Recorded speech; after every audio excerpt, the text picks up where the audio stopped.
টাকার বৃষ্টি হচ্ছে শুনেছেন কখনো? দূর নীল ঘেরা আকাশ ছিঁড়ে বৃষ্টির মতো অঝরে টাকা ঝরবে, আর সেগুলো মানুষ দু হাতে ভরে কুড়াবে, যেন বর্ষার মৌসুমে আম কুড়াচ্ছে বালতি নিয়ে। ব্যাপারটা কিছুটা ঠাকুমার ঝোলের মতো, তাই না? হ্যাঁ, সেই অবাস্তব ঘটনাই বাস্তব রূপে ধরা দিয়েছে করাইল বস্তির মানুষদের কাছে। এপ্রিলের ভ্যাপসা গরমে শুকিয়ে কাঠ হয়ে যাওয়া হৃদয়ে ছেয়ে যায় শীতলতায়। অভাবের কারণে দুবেলা পেট ভরে খেতে না পারা মানুষগুলোর হাতে এখন নতুন নতুন হাজার টাকার নোটে হাত ভর্তি হয়ে আছে। করাইল বস্তি ঢাকার সবচেয়ে বড় বস্তি হিসেবে পরিচিত। এই বস্তিতে অন্তত লাখখানেক লোকের বসবাস, যাদের অনেকেরই নদী ভাঙনের শিকার হয়েছে, এখানে আশ্রয় নিয়েছেন। শিরশিরে অনুভূতিতে ভিজে গেল সকলের চোখ। ঠোঁটের কোণে স্পষ্ট প্রশান্তিময় হাসি। সকলের ঠোঁট গহ্বরের ফাঁক বলে ছুটে চলল প্রাপ্তির হাসি, যেই হাসি মিশে গেল আকাশে বাতাসে। সকলে দু হাত তুলে দোয়া করছে সেই অজ্ঞাত মানবের জন্য, যে ফেরেস্তার মতো এসে দুর্দিনে তাদের পাশে দাঁড়িয়েছে। আজ করাইল বস্তিতে ঈদের চাঁদ নয়, যেন স্বয়ং চাঁদই নেমে এসেছিল। সকালবেলা 10:30টার দিকে হঠাৎ একটা হেলিকপ্টার বস্তির আকাশে বারংবার চক্কর দিতে থাকে। নিচু দিয়ে ওড়ার কারণে বস্তিবাসীর মনে সন্দেহ আর আতঙ্ক জাগে। অনেকেই স্থানীয় থানায় খবর দেয়, বাকিরা দল বেঁধে হেলিকপ্টারের গতিবিধি পর্যবেক্ষণ করতে থাকে। হঠাৎই হেলিকপ্টার থেকে টাকার বৃষ্টি নামতে শুরু করে। এই সোনালি আলোয় ঝলমল করা টাকার নোটগুলো মাটিতে পড়তেই সকলে হতবাক। কিছুক্ষণেই মাটির স্তর ঢাকা পড়ে চকচকে টাকায়। বিস্ময়ে কুঁকড়ে থাকা বস্তিবাসীরা কিছুক্ষণ পরই সেই টাকাগুলো লুফে নেয়। কেউ হাসে, কেউ কাঁদে, কেউ একজন এই বস্তির জন্য এমন অকল্পনীয় উপহার দিল যা সবাইকে আবেগে ভাসিয়ে দিল। সৃষ্টিকর্তার কাছে এই অজ্ঞাত দাতার জন্য সকলে দু হাত তুলে দোয়া করে। করাইল বস্তির এই বিস্ময়কর ঘটনা মুহূর্তেই ছড়িয়ে পড়ে সারা দেশে, আর সেই নাম না জানা মানুষটা হয়ে ওঠে সকলের চোখে এক নায়ক। প্রতিটা অনলাইন প্ল্যাটফর্ম, নিউজে, পেপারে শুধু এখন এই নিউজটাই চলছে। বন্দুক থেকে বের হওয়া বুলেটের থেকেও তীর্যক বেগে ছড়িয়ে যাচ্ছে নিউজটি। কয়েক সেকেন্ডের কিছু ক্লিপ ভাইরাল হয়েছে, কিন্তু তাও থেকেও তেমন সন্দেহভাজন কিছুই পাওয়া যায়নি। উপর থেকে স্মোকিং গ্যাস মারার কারণে হেলিকপ্টার শনাক্ত করা যায়নি। শুধু দেখা গিয়েছে কিভাবে উপর থেকে টাকা পড়ছিল ভুবনে। ডেস্কের উপরে থাকা পেপার ব্যক্তি টিভিতে ছুঁড়ে মারে প্রেম। মুহূর্তে খণ্ড খণ্ড ডিসপ্লের টুকরোগুলো মেঝেতে ছড়িয়ে ছিটিয়ে পড়ে। সকল অফিসাররা ভয়ে তটস্থ হয়ে যান। শুকনো ঢোক দিলে মাহাব সকলকে ইশারা দেয় কেবিন থেকে বেরিয়ে যাওয়ার জন্য। প্রেম রাগে ফুঁসতে থাকে, নিজের চুল দুহাতে টেনে ধরে চেঁচাতে থাকে উন্মাদের মতো। একটু একটুর জন্য ধরতে পারলাম না, উফ, এত বড় ব্লান্ডার কিভাবে করলাম আমি। প্রেমের গলার পাশ দিয়ে সরু ঘামের স্রোত বইছে, কপালের নীলচে রগগুলো ফুলে ফেপে উঠেছে। মাহাব কিছুটা সাহস সঞ্চয় করে এগিয়ে যায়। প্রেমের অগ্নিস্ফুলিঙ্গের মতো জল করে অগ্নিতে জ্বলতে থাকা চোখ থেকে দৃষ্টি সরিয়ে নদ দৃষ্টি নিবিষ্ট করে নিচু গলায় বলে, স্যার, কিডন্যাপরা নিশ্চয়ই আবার কল করবে। আমাদের ধৈর্য ধরা দরকার।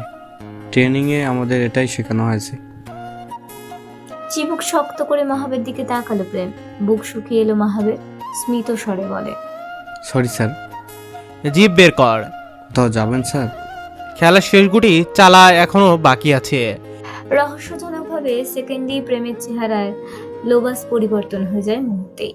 মাহাবের কাছে অদ্ভুত লাগলেও ভিতরের কথা ভিতরে চেপে রেখে বেরিয়ে গেল। প্রেম ওষ্ঠপুটে বাঁকা হাসি ঝুলিয়ে একা একাই হাসতে লাগলো। কিডন্যাপারের কথা অনুযায়ী আনিসুল হক শেওড়াপাড়া স্টেশনের 6 নম্বর প্ল্যাটফর্মে একটা আর্মির ব্যাগে ক্যাশ 50 লাখ টাকা রেখে আসেন, কিন্তু সেই ব্যাপারে আগে থেকেই পুলিশ অবগত ছিল। প্রেম অনেকদিন আগেই গিয়ে নিজের প্ল্যান সাজিয়ে রেখে এসেছিল। তাদের সবকিছু প্ল্যান মতোই চলছিল। পুলিশ এবং সিআইডির সংমিশ্রণে ট্রেন তৈরি করা হয়েছে। তারা কিডন্যাপারকে ধরার জন্য নিজেদের মতো প্ল্যান সাজায়। ছদ্মবেশে পুরো স্টেশনে বিছিয়ে যায় পুলিশরা। প্রেম টিটি সেজেছিল, আর তার 3 সহকর্মী প্ল্যাটফর্মের আশেপাশে ছদ্মবেশে ছড়িয়েছিল। ঠিক 10টায় একটা ট্রেন এসে থামে শেওড়াপাড়া স্টেশনে। সকলে অ্যালার্ট হয়ে যায় তৎক্ষণাৎ। ঠিক তখনই ট্রেন থেকে অনেক মিলিটারি নেমে আসে। তারা সদ্য ট্রেনিং শেষে ফিরছে, আর সেই সুযোগকে কাজে লাগায় মাস্টার মাইন্ড কিডন্যাপার। সে নিজেও মিলিটারি ড্রেস পরে এসেছিল। সকলের ভিড়ে মিশে সে ওই ব্যাগটি নিয়ে পালিয়ে যায়। পুলিশ ব্যাগটি না পেয়ে কিডন্যাপারকে খুঁজতে থাকে, কিন্তু তার আগেই কিডন্যাপার টাকার ব্যাগ নিয়ে পালিয়ে যায় সকলের চোখ ফাঁকি দিয়ে। ঠিক তারপরই কড়াই বস্তিতে উপর থেকে হেলিকপ্টারে টাকা ফেলা হয়। ট্যারেসের সাদা প্রিমিয়াম গ্লাসে প্রকৃতি থেকে আগত ফ্রেশ হাওয়াগুলো বারবার বাড়ি খাচ্ছে, ফলে মৃদু শব্দের সৃষ্টি হচ্ছে। পর্দার ফাঁকগুলি টিপটিপ করে আলো উপচে পড়ছে সাদা টাওয়ালে। ফলস্বরূপ আলোক রশ্মির প্রতিফলন তৈরি হচ্ছে। তির্যক রশ্মি চোখে পড়তেই পিটপিট করে চোখ মেলে লাশময়ী রমণী এলিজাবেথ। নড়তে চাইলে অনুভব করে কারো শক্ত বাঁধনে আটকা পড়ে আছে সে। কেউ আষ্টেপৃষ্টে জড়িয়ে রেখেছে নিজের সাথে তাকে। শরীরের জামাগুলো অযত্নে ফ্লোরে ছড়িয়ে ছিটিয়ে পড়ে আছে। মস্তিষ্ক জাগ্রত হয় এলিজাবেথের।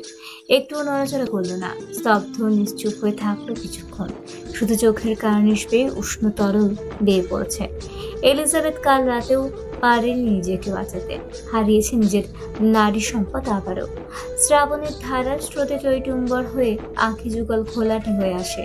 মস্তিষ্কে নিউরনে থালা বাসন ঝামা ঘষার ক্রিং ক্রিং শব্দে ঝাঁঝরা হয়ে যাচ্ছে। তবুও চোখের পাতা ফেলেন এলিজাবেথ। ফ্ল্যাশব্যাকের মতোই সেই পাশবিক নির্যাতনের দৃশ্যগুলো প্রতিফলিত হতে থাকে চোখের সামনে। রিচার্ডের বাহু ধরে আবদ্ধ হয়ে আছে এলিজাবেথ। রিচার্ডের ঠোঁট গহ্বরের ফাঁক গলিয়ে আসা উষ্ণ নিঃশ্বাসগুলি আছড়ে পড়ছে এলিজাবেথের কানের লতিতে। একবারের জন্য ঘুরে তাকায় না এলিজাবেথের রিচার্ডের দিকে। এলিজাবেথের এক হাত এখনো গায়ের ওড়না দিয়ে খাটের সাথে বাঁধা। নাকের সরু পথে লাল তরল শুকিয়ে জমাট বেঁধে আছে। চিবুকে দানবীয় হাতের আঙুলের ছাপ। ছোটবেলার সেই স্বপ্নের মতো দিনগুলোর কথা মনে করে ফুঁপিয়ে উঠল এলিজাবেথ। ভাগ্যের নির্মম পরিহাস আজ তাকে কোথা থেকে কোথায় নিয়ে এসেছে। কান্নার ফলে রঘুথবু করে কাঁপতে থাকে এলিজাবেথের করণ। ফলস্বরূপ চোখের পাতার আদুরে পরশ বোলানো ঘুমটুকু আর ধরে রাখতে পারল না রিচার্ড। শেষমেশ তন্দ্রা কেটে কাঁচা ঘুমের ইস্তফা ঘটল এলিজাবেথের ফুফানিতে। সকাল সকাল এলিজাবেথের কান্নার শব্দ আর শরীরের প্রতিটা ঝাঁকুনি রিচার্ডের কর্ণগহ্বরে ইস্পাতে ধারানো অস্ত্রের মতো লাগছে। চোখের কার্নিশের রগগুলো হিংস্র হয়ে জেগে ফুলে ফুটে উঠে। নিজের বাহুডোর থেকে পা দিয়ে লাথি মেরে সরিয়ে দেয় এলিজাবেথকে। এলিজাবেথের ক্ষত শরীরটি ছিটকে গিয়ে পড়ে বেড সাইডে। বিশাল আকৃতির বেড হওয়ায় নিচে পড়েনি এলিজাবেথ। একে তো টানা 2 রাত যাবৎ ঘুম নেই, সেই সঙ্গে শরীরের ওপর পাশবিক অমানবিক নির্যাতন। নিজেকে আর সংযমে রাখতে পারল না এলিজাবেথ। হাউমাউ করে কাঁদতে থাকে, কিন্তু এই যান্ত্রিক মানবের কাছে যা বিষের ফলার মতন। বিরক্তি করার ন্যাকামো একটু বিচলিত করছে না রিচার্ডকে। এলিজাবেথের নীল হয়ে যাওয়া মুখশ্রী, ভিতরে শুকিয়ে কাঠ হয়ে যাওয়া বক্ষ পিঞ্জর। উঠে বসল রিচার্ড। কপালের মধ্যভাগ প্রসারিত হয় বিরক্তিকর সূক্ষ্ম ভাঁজে ভাঁজে। এলিজাবেথের ভিতরে সামান্য জমাট বেঁধে থাকা কষ্টগুলো অগ্নিস্ফুলিঙ্গের মতো করে দাউ দাউ করে জ্বলে উঠল। মেরে ফেলুন না আমাকে, মেরে ফেলুন। এভাবে তিলে তিলে শেষ করার চেয়ে মেরে ফেলা অনেক ভালো। আপনার মতো জানোয়ারের সংস্পর্শে থেকে প্রতিটা মুহূর্ত কলঙ্কিত হচ্ছি আমি। এইভাবে বাঁচতে চাই না আমি। এর থেকে মৃত্যু শ্রেয় আমার জন্য। সকাল সকাল পর্যাপ্ত ঘুমের অভাব হলেও সাধারণত সকলেরই মেজাজ চটে থাকে, কিন্তু সেখানে যদি হয় কোনো হার্টলেস হিংস্র নরখাদক দানবীয় মানব, তাহলে তো প্রসঙ্গ সেখানেই সমঝোতার বাইরে। রিচার্ডের মেজাজ থির করে বেড়ে গিয়ে ঠেকলো মস্তিষ্কের উপশিরার পাতলা চামড়ার তালুতে। থমকে যাওয়া মস্তিষ্কটা ফিরে গেল তার চিরাচরিত পৈচাসিক আত্মায়। রিচার্ড গভীর জঙ্গলে রাজ করার হিংস্র যন্ত্রের মতো ঝাঁপিয়ে পড়ল আড়ষ্ট এলিজাবেথের ওপর। হাতের বাঁধন খুলে চুলের মুঠি ধরে টেনে নিয়ে আসে নিজের কাছে। কণ্ঠস্বর থেকে উবে আসা ঘুমের লেশ বিশেষ কর্কশ গলায় চেঁচিয়ে উঠল, আই ওয়ার্ন ইউ, আমার সাথে কেউ এভাবে কথা বলে না। এলিজাবেথ জীবনে এমন ভারী স্বর আগে কখনো শুনেছে বলে স্মরণ করতে পারল না। এই কণ্ঠস্বর নিজস্ব ওজন রয়েছে, যা শুনলেই হৃদয়ের চাপ অনুভূত হয়। রিচার্ডের নীল চোখ হতে অগ্নি বিচ্ছরণ হচ্ছে। পিশাচের মতো হিংস্র চাহনি এলিজাবেথকে হিমবাহে পরিণত করল। শরীর কাঁপুনি দিয়ে উঠল। কিছু মুহূর্তের জন্য সেই সুখ নীল চোখে আটকে যায় এলিজাবেথের।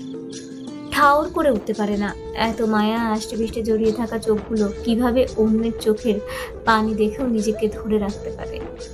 কেন অপর প্রান্তের স্রোতের তালে নিজেও ঝাঁপিয়ে পড়ে না। মানুষ রূপের জানোয়ার একটা। বলেই রিচার্ডের মুখে থুতু ছুঁড়ে মারল এলিজাবেথ। সেই মুহূর্তে রিচার্ডের চোখে আগুনের এমন শিখা জ্বলে উঠল যেন ঝড়ের আগের আকাশ ছেয়ে থাকা ঘন কালো মেঘপুঞ্জের মধ্যে ঘর্ষণের পর বজ্রপাত ফেটে পড়েছে। রিচার্ডের অব্যয়টা ঠিক সেই বজ্রপাতের মতো ঝলসে উঠল, আর আলো আগুনের অস্থির খেলায় দগ্ধ। রিচার্ড বেদ কেন্দ্রিক ছোট্ট ক্যাবিনেটের ড্রয়ার থেকে রিভলভার বের করে সরাসরি তাক করে এলিজাবেথের ললাটে। কোনরূপ ভাবান্তর নেই এলিজাবেথের চাহনিতে। শক্ত হয়ে চেয়ে থাকে রিচার্ডের চওড়া মুখে। মাথায় তাক করে রাখা সাইলেন্সার যুক্ত রিভলভারের সেফটি লক খুলে ট্রিগারে আঙুল বসালো রিচার্ড। ট্রিগার প্রেসের ভয়ঙ্কর শব্দ শুনে দাঁতে দাঁত চেপে চোখ মুখ কুঁচকে ফেলল এলিজাবেথ। ভয়ে ঠোঁট কাঁপতে থাকে। সেটা দেখে রিচার্ডের অষ্টপুট কোণে পৈশাচিক হাসির রেশম দেখা দিল। ঠিক এতটুকু মৃত্যুর ভয় যে দেখতে চেয়েছিল এলিজাবেথের অব্যয়ে মৃত্যুর জন্য প্রস্তুতি নিয়ে রেখেছিল এলিজাবেথ। ভেবেছিল এই বুদ্ধি বন্দুকের গুলি কপালে সূক্ষ্ম চামড়ার ভাঁজ করে ভেদ করে গোল ছোট বলের ন্যায় মস্তিষ্কটাকে ছিন্ন বিচ্ছিন্ন করে খুলি ফাঁক করে বেরোবে। ঢলে পড়বে এলিজাবেথ মৃত্যুর কোলে। রক্ষা পাবে এই রক্ষিতা নামক অভিশপ্ত জীবন থেকে, অন্ধকারী অভিশপ্ত মহারাজের কাছ থেকে। তবে তেমন কিছু অনুভূত হলো না এলিজাবেথের। আটকে রাখা দম ছেড়ে চোখ খুলতেই প্রথমে দেখতে পেল রিচার্ডের কালচে ঠোঁটের বাঁকা হাসি। আবারও সেই চোখ ভিজে এলো এলিজাবেথের। জীবনে এই অবিচ্ছেদ্য পরিণতি মেনে নিয়ে সে মানেনি, রক্ষা পায়নি এই নরখাদক জীবন থেকে। নারীর শরীরের মূল্য বুঝি এতটাই নস্যি আপনাদের কাছে যে টাকার বিনিময়েও কেনা যায়? এলিজাবেথের কণ্ঠে ছিল না কোনো প্রাণ, না ছিল কোনো গাম্ভীর্যতা। সেই নিস্তেজ অনুভূতি শূন্য কথার বিপরীতে রিচার্ডের কাট জবাব। দাঁতে দাঁত পিষে চিবিয়ে চিবিয়ে বলল, যারা ইজ্জত রাখতে জানে না তাদের মুখে ইজ্জতের কথা মানে না। বিশেষ করে নারীদের মুখে তাদের ইজ্জতের কথা তো নাই, হলো শুধু ধ্বংস করতে জানে। ধ্বংস। জানোয়ার। No red, I am worse more than your thoughts. রিচার্ডের গা ছাড়া জবাবে ঘৃণায় মুখ ফিরিয়ে নেয় এলিজাবেথ। গলা ছেড়ে চেঁচিয়ে বলল, এলিজাবেথ, আমার নাম এলিজাবেথ, রেড নই আমি। এলিজাবেথের ফিরিয়ে নেওয়া মুখ পেলব হাতে নিজের দিকে ফিরালো রিচার্ড। এলিজাবেথের ময়ূরের পাখার মতো সুগভীর নিকষ কালো চোখের পাপড়ি জোড়া রুক্ষ খসখসে হাতে ভিজিয়ে দেয় রিচার্ড। মাথার পিছনে হাত দিয়ে মুষ্টিমেয় করে রাখা চুলগুলো থেকে হাত সরিয়ে ফেললে সাথে সাথে ঝুলে থাকা নিস্তেজ দেহ গাছ থেকে শুকিয়ে ঝরে পড়া শুকনো পাতার মতো আছড়ে পড়ে কটনের বালিশে। অতি ঘন লাল রেশমি চুলগুলো বিছিয়ে বালিশে জায়গা দখল করে নিল। চোখ মুখ খিচে দম আটকে রাখে এলিজাবেথ। রিচার্ড ডুব দিল এলিজাবেথের চুলে। সূর্যের পাশে দাঁড়িয়ে থাকা সৈনিকের মতো লালচে রেখায় সাজানো কাটা কাটা চুল। রিচার্ড তার সরু নাক এলিজাবেথের চুলের ভাঁজে ঘষে নিতেই থাকে। দীর্ঘ টানে শুষে নেয় প্রতিটি ঘ্রাণ। প্রতিটি শ্বাস যেন তার কাছে নতুন কোনো পৃথিবীর দরজা খুলে দেয়। চুলের গন্ধে বিভোর হতে হতেই ধীরে ধীরে এগিয়ে যায় এলিজাবেথের আরো কানাচে। কেন যেন এই নৈকট্যে লুকিয়ে আছে তার সমস্ত আরাধনার উৎস। এলিজাবেথের কোমল পাতলা কানের লতিতে রিচার্ডের হিমশীতল নাকের ডগা লাগাতেই কেঁপে উঠল এলিজাবেথের গরম। দু হাতে খামচে ধরে বিছানার বেডশিট। অভিশপ্ত আর একটি প্রহরের সূচনা ভেবে বুক বুক শুকিয়ে এলো। রিচার্ড এলিজাবেথের নাকের কাছে মুখ নিয়ে পুরুষালী গুরু গম্ভীর হাসকে ভয়েসে বলে, I couldn't be bothered to spare a thought or a glance for that. You will remain red forever from now on. Got it? দ্বিতীয়বারের মতো একটা নোংরা বস্তুর মতো এলিজাবেথকে নিজের থেকে ধাক্কা দিয়ে সরিয়ে কোমরের টাওয়াল পেঁচিয়ে ওয়াশরুমে চলে যায় রিচার্ড। বালিশে মুখ গুজে আবারও ফুপিয়ে উঠল এলিজাবেথ। শান্তিনিকেতনে এলিজাবেথ নেই আজ 3 দিন। এই 3 দিনে ঘর থেকে বের হয়নি ইকবাল সাহেব, তবে তাতেও কোনো অনুশোচনা দেখা মেলেনি সবিতা বেগমের। দিব্যি আছে, বরঞ্চ মনে মনে খুব খুশি হয়েছে। তবে এখন সংসারের কাজের চাপ পুরোটাই এসে পড়েছে তার উপর। গত 8 বছরের রান্না খুব কমই করতে দেখা গিয়েছে সবিতা বেগমকে। রান্নাঘর মোছা, থালা বাসন মাজা থেকে শুরু করে সব কাজ এলিজাবেথকে দিয়েই করাতেন। এখন এলিজাবেথ না থাকায় সকল কিছু নিজেকেই করতে হচ্ছে। ফলস্বরূপ মেজাজ সারাক্ষণ খিটখিটে হয়ে থাকে। স্বামী যে 3 দিন ধরে খাচ্ছে না, তাতেও কোনো মাথা ব্যথা দেখা যায়নি মহিলার মধ্যে। তবে দুপুরে রান্না করতে গিয়ে যখন দেখলো লবণ শেষ হয়ে গিয়েছে, তখনই খিটখিটে মেজাজে তিরিক্ষি মেজাজে পরিণত হলো। রাগী গজগজ করতে করতে রান্নাঘর থেকে বেরিয়ে যায়। ইকবাল সাহেব তখনও খবরের কাগজ ঘেটে ঘুটে রিচার্ডের ব্যাপারে তথ্য খুঁজছিলেন। গত 3 দিন ধরে এটাই করে যাচ্ছে ভদ্রলোক। রিচার্ডের ব্যাপারে এমন কিছুই জানে না ভদ্রলোক যেটার রেস ধরে রিচার্ডের কাছে যেতে পারবে। তাই কোনো উপায়ন্তর না পেয়ে পুরনো সকল পেপার জোগাড় করে ঘাটতে থাকে। এত বড় গ্যাংস্টার নিশ্চয়ই কোনো না কোনো খবর পাওয়া যাবে সেই আশাতে। তখনই রুমে আসে সবিতা বেগম। সবিতা এসে ছো মেরে হাত থেকে খবরের কাগজ নিয়ে চলে যায়। নিজে খাবে না তো খাবে না, এখন কি আমাদেরও না খাইয়ে মারবে? ইকবাল সাহেব বরাবরই খুব নরম মনের মানুষ। সেই সুযোগের কাজে লাগিয়েছিল ইকবাল সাহেবের বাবা ইসমাইল। জোর করে নিজের থেকেও বয়সে বড় সবিতা বেগমের সাথে বিয়ে দেয় শুধুমাত্র বন্ধুর কাছে দেওয়ার কথার জন্য। বাবার দেওয়া কথা ইকবাল সাহেবও ফেলতে পারেননি। তাই তো 25 বছর ধরে সবিতা বেগমের মতো একজন ছোট মস্তিষ্কের মানুষের সাথে সংসার করেছে। স্ত্রীর দিকে চোখ গরম করে তাকালেন ইকবাল সাহেব। কাগজটা দাও সবিতা। দেয় না সবিতা বেগম, উল্টে আরো জোরে চেঁচালো। পরের মেয়ে চিন্তায় শোকে মরে যাচ্ছ। নিজের ছেলে যে কালকে থেকে বাড়ি ফিরছে না, সেটা কি একবারও খোঁজ নিয়ে দেখেছো? টান দিয়ে পেপারটি নিয়ে নেয় ইকবাল সাহেব। তার ছিল হাসি দিয়ে বলল, কোথায় আর থাকবে তোমার গুণধর ছেলে? গিয়ে দেখো, মদ খেয়ে রাস্তায় ঘুমিয়ে আছে। তুমি বাবা না অন্য কিছু? ছেলের জন্য একটু চিন্তা হয় না তোমার? সারা জীবন শরীরে জড়িয়ে রাখা নম্রতার চাদর আর ছুঁড়ে ফেলে শক্ত গলায় চেঁচিয়ে উঠল ইকবাল সাহেব। তুমিও তো একটা মা হয়ে আরেকটা মায়ের মেয়েকে কীভাবে পারলে ধ্বংসের মুখে ঠেলে দিতে? বুক কাঁপলো না তোমার একবারের জন্য? মাতৃ মন বাধা দেয়নি তোমাকে? একবার ভেবে দেখেছো আমার ফুলের মতো বাচ্চাটার উপর কী পাশবিক নির্যাতন হচ্ছে? একটা মেয়ে হয়ে বুঝতে পারছো না সেই কষ্টটা? আর যদি আমাদের ইবরাতের সাথে এমন হতো, তখন কি পারতে এত স্বাভাবিক থাকতে? কত আশা করে এলিশা আমার হাত তুলে দিয়ে গিয়েছিল পবিত্র ফুলটাকে। আমি পারিনি আমার কথা রাখতে। ঘৃণা হচ্ছে আমার নিজের উপর। আমি চোখ বন্ধ করতে পারছি না।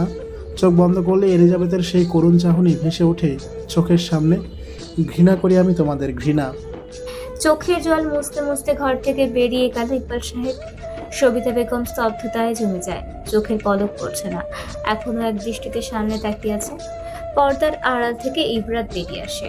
কাঁধে কারোর হাতে স্পর্শে হতচেতন হয়ে ফিরে সবিতা বেগম। পিছনে ফিরে তাকায় ইবরাতের দিকে। ইবরাতের চোখের পাতা কাঁপছে। আম্মু, এলিজাবেথের জায়গায় আমি হলেও কি তুমি এমন কঠিন হয়ে থাকতে? মেয়েকে বুকের সাথে চেপে ধরল সবিতা বেগম। বুকের সাথে মিশিয়ে রেখে বলল, আমার লাশের উপর দিয়ে তোকে নিয়ে যেতে হতো মা। ইবরাতের গলা ভেজা। বলল, তাহলে এলিজাবেথকে কেন নিয়ে যেতে দিলে আম্মু? ইবরাতকে বুক থেকে ঝাড়া মেরে সরিয়ে দিল সবিতা বেগম। রুষ্ট গলায় বলল, যা করেছি সব তোর জন্যই। এভাবে বাপের মতো রূপ ধরিস না ইবরাত। তখন তুইও এলিজাবেথকে বোন হিসেবে শিখার যাসনি। তখন ইজ্জতের ভয় চেপে বসেছিল আম্মু। কিন্তু প্রতিটা নারীর কাছেই তো তাদের চরিত্র খুবই মূল্যবান। আমার এখন খুব কষ্ট হচ্ছে আম্মু। এলিজাবেথ ওর রূপের জন্য হিংস্র করলেও ওর এত বড় ক্ষতি হোক আমি কখনো চাইনি। আমার জীবন বাঁচাতে গিয়ে নিজেকে বিসর্জন দিয়েছে এলিজাবেথ। সবিতা বেগম কোনো প্রত্যুত্তর না করে হনহনিয়ে চলে যায়। সে যেন সে সম্মুখীন হতে চাইছে না নিজের বিবেকের কাছে। ইব্রাত মায়ের কাছে চলে যাওয়ার দেখে ঠোঁট গোল করে ফোঁস করে নিঃশ্বাস ছাড়ল। ভিতরে ভিতরে দুমড়ে মুচড়ে যাচ্ছে আত্মগ্লানিতে। সবচেয়ে বড় আদালত হলো মানুষের বিবেক, যেখানে কোনো বিরোধী পক্ষের আইনের প্রয়োজন হয় না অন্যায়গুলোকে টেনে সামনে আনার জন্য। বিবেকের কাজ করা যথেষ্ট। দুপুর গড়িয়ে বিকাল হলো। তথ্যমন্ত্রীর আবাসভূমি এখন একটি জড় বস্তুতে পরিণত হয়েছে। এত বড় অট্টালিকা, গার্ড, মেট, আত্মীয় স্বজন গিজগিজ করছে। সবকিছু থাকার পরও কেন যেন প্রাণ নেই কোথাও। লিভিং রুমে টিফানিকা এলিয়ে শূন্য চোখে তাকিয়ে আছে আনিসুল হক। একটু আগে হসপিটাল থেকে এসেছেন। ওনার স্ত্রীকে বর্তমানে লাইফ সাপোর্টে রাখা হয়েছে। ধীরে ধীরে কালো আধারে তলিয়ে যাচ্ছে তার হাসি খুশি পরিবার। অফ সিজনের বৃষ্টির মতো মুষলধারে বৃষ্টি এসে ভাসিয়ে দিয়ে গিয়েছে তার সাজানো বাগান। গ্রামীণ সমাজে সবার মুখে মুখে একটাই প্রচলিত প্রবাদ আছে, কারোর পৌষ মাস তো কারোর সর্বনাশ। ঠিক তেমনই এখন আনিসুল হকের সর্বনাশ চলছে। আর পৌষ মাসের মিষ্টি রোদে তো কারোর সর্বনাশ। ঠিক তেমনই এখন আনিসুল হকের সর্বনাশ চলেছে আর পৌষ মাসের মিষ্টি রোদের গা ভিজাচ্ছে বস্তিবাসীরা। সকালের ওই ঘটনার পুনরাবৃত্তি ঘটে কিছু মুহূর্ত লাগে, তবে এবার ভিন্ন স্থানে। নিউ মার্কেটের পাশের বস্তিতে আবারও ঢাকার বৃষ্টি হয়, যার তুলনামূলকভাবে সাড়া তুলেছিল নিচের পুরো দেশে। তবে এখনো এর সূত্র পাওয়া যায়নি। তথ্যমন্ত্রী আনিসুল হকের ছেলের নিখোঁজের খবর ধামাচাপা পড়ে যায় এই ঘটনায়। এখন প্রতিটি নিউজের হেডলাইন থাকছে গরিবের হিরো। কমিশনের চুপচাপ পাশের সোফায় বসে আছে। এত চেষ্টা করেও এখনো এক চুল সমান পরিমাণও কোনো তথ্য পাওয়া যায়নি। পুরো পুলিশ ফোর্স লাগিয়ে দেওয়া হয়েছে। সকলের রাতের ঘুম, খাওয়া নেওয়া সব হারাম হয়ে গিয়েছে। প্রতিটি জায়গায় আবারও নতুন করে শুরু থেকে শিরুনি তল্লাশি দেওয়া হচ্ছে। বনস্টার স্টিকারের মাফিয়ার করা দামি বাইকটি এসে জোরে ব্রেক কষল সদর দরজার সামনে। মাথা থেকে হেলমেট খুলে উস্কো খুস্কো চুলগুলোকে হাত দিয়ে আছড়ে ঠিক করে নিল প্রেম। কালো সিল্কের চুলগুলো দক্ষিণের দমকা হাওয়ায় উড়ু উড়ু করছে। বাইকের চাবি তর্জনীতে ঘোরাতে ঘোরাতে ব্যগ্র পায়ে কিভাবে হেঁটে যায় প্রেম। লিভিং এরিয়ায় পা রাখার আগে 2 সেকেন্ডে তর্জনী ফুরফুরে মেজাজে গম্ভীরতায় ঢেকে আবারও সামনে পা বাড়ায়। গিয়ে বসলো সরাসরি কমিশনারের সামনে। কমিশনার এই সময় প্রেমকে দেখে রসগোল্লার মতো গোল গোল চোখগুলো কিঞ্চিত ছোট করে তাকিয়ে গমগমে গলায় বলল, এই সময় তুমি এখানে? বিপরীতে চমৎকার হাসি দিল প্রেম। সামনের ছোট্ট টেবিলের থেকে চায়ের কাপ নিয়ে আয়েশি ভঙ্গিতে চুমুক দিয়ে বলল, আসলাম কিডন্যাপার আর কখনো কল করেছে কিনা জানার জন্য। প্রেমের কথায় চোখ গরম করে তাকালেন কমিশনার। চিবিয়ে চিবিয়ে বলল, তো সেটা জানার জন্য তোমার এখানে আসতে হলো। তোমার কি মনে হয় টাকা নিয়ে যাওয়ার পর কিডন্যাপার আর কল দেবে? ব্যর্থতা কিন্তু আপনাদের ওই স্যার। কি বলতে চাচ্ছ তুমি? আমি আগেই বলেছিলাম পুরো মিশনের দায়িত্ব আমাকে দেওয়া হোক। আপনারা যদি ক্ষমতা জাহিদের তাগিদে পড়ে না থেকে সম্পূর্ণ দায়িত্ব আমার উপর দিতেন তাহলে আজকের মিশন সাকসেস হতো sir. Sorry for being so straight forward. বয়সে এত ছোট আর জুনিয়রের কাছ থেকে এহেন কথায় চোয়াল শক্ত হলো কমিশনারের। রুষ্ট গলায় বললেন, তা কিভাবে মিশন সাকসেস করতে শুনি, যেটা আমরা 50 সদস্য টিম মিলে করতে পারিনি, তা 4 সদস্যের তোমরা কিভাবে পারতে? প্রেমের কণ্ঠস্বর খুবই স্বাভাবিক। বলল, আমি হলে সবার আগে সিসিটিভি ফুটেজ মনিটরিং করতাম। এবার চুপসে যায় কমিশনারের শক্ত চোয়াল। আসলেই তো আগে কারোর মাথায় স্টেশনের সিসিটিভি ফুটেজের কথা আসেনি। পরবর্তীতে আসলেও ততক্ষণে সেই সময়ের ফুটেজ মেমোরি থেকে কেটে ফেলে অপহরণকারীরা। প্রেম আরো কিছু বলতে যাবে তার আগেই আনিসুল বিরক্তিতে চ উচ্চারণ করে বললেন, থামবেন আপনারা। এখানে কি কৌতুক শোনাতে এসেছেন? স্যার আপনি উত্তেজিত হবেন না, আপনার হার্টে প্রবলেম আছে। কমিশনারের কথা এবার নিজের নিয়ন্ত্রণ হারালো আনিসুল হক। ডুকরে কেঁদে উঠলেন, চোখে পানি সমেত ভাঙা গলায় আওড়ালো, সাদমানেরও যে হার্টের সমস্যা ছোট থেকে। আমার সাদমান অন্ধকারে ভয় পায়, প্যানিক অ্যাটাক হয়। আল্লাহ জানে আমার ছেলে কেমন আছে। প্রেম খুবই মনোযোগ দিয়ে শুনছিল আনিসুল হকের কথা। ভদ্রলোকের চোখের পানিকে মূল্যায়ন না করে বরঞ্চ ওনার বলা প্রতিটা কথার সাথে নিজের ভাবনার যোগসূত্রের সাথে মেলাতে থাকে প্রেম। হঠাৎ করেই আনিসুল হকের মুঠোফোনে একটি মেসেজ আসে। সঙ্গে সঙ্গে মেসেজটি চেক করলো আনিসুল হক। মেসেজটি দেখা মাত্রই মুখের রং পরিবর্তন হয়ে যায় আনিসুল হকের। রহস্যজনকভাবে তিনি পরপর 3 বার শুকনো ঢোক দিল।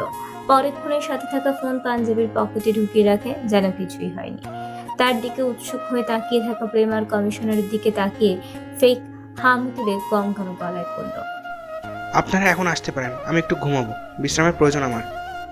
এতক্ষণে ছেলের জন্য শোকে কাতর হয়ে থাকা মানুষটার হঠাৎ এমন গাছাড়া ভঙ্গিতে তড়িঘড়ি করে দাঁড়িয়ে যাওয়া দেখে কিছুটা আশ্চর্য হলো বটে কমিশনার। তবুও পাল্টা প্রশ্ন করার সাহস পেল না প্রেম আর কমিশনার। দুজনে বেরিয়ে যায়। সকল মেয়েরা কিচেনে।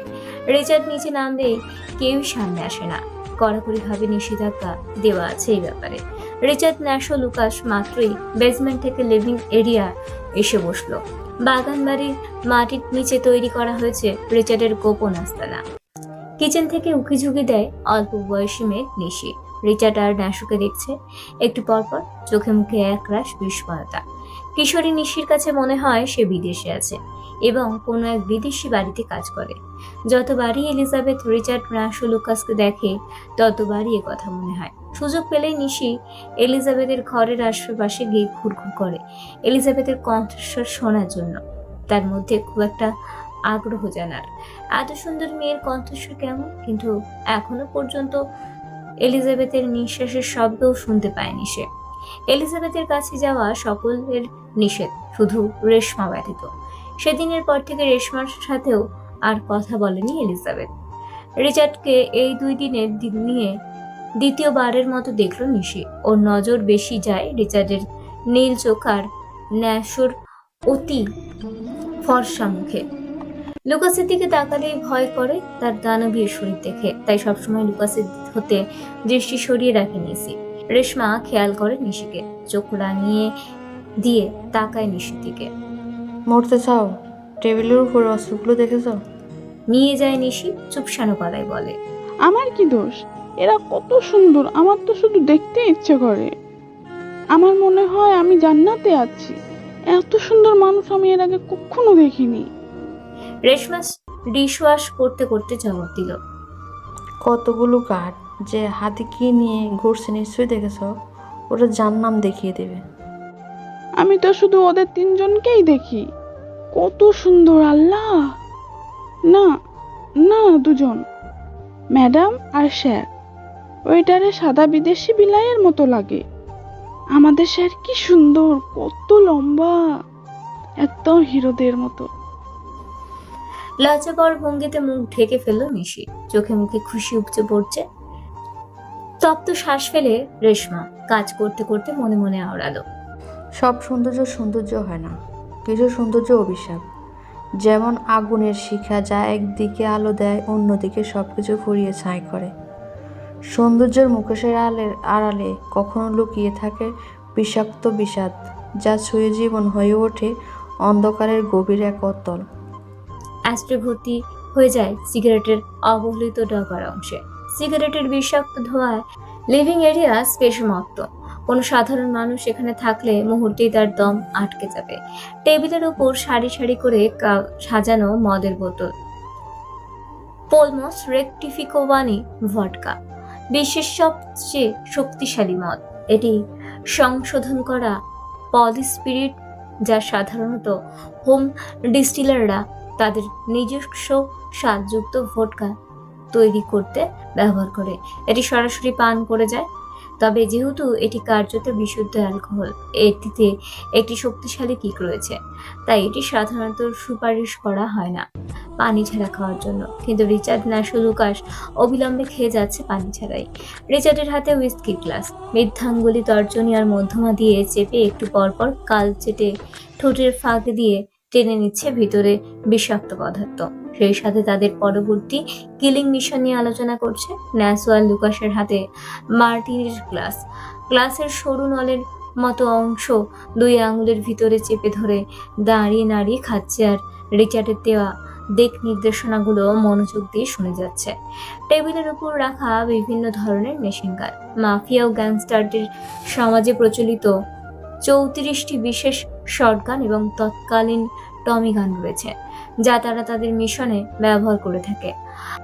আল ক্যাপনোর 1911 বন্দুকটি দেখতেই টমি গানের মতো হলেও এটি সত্যিকারের দক্ষ শুটারদের ফার্স্ট চয়েস।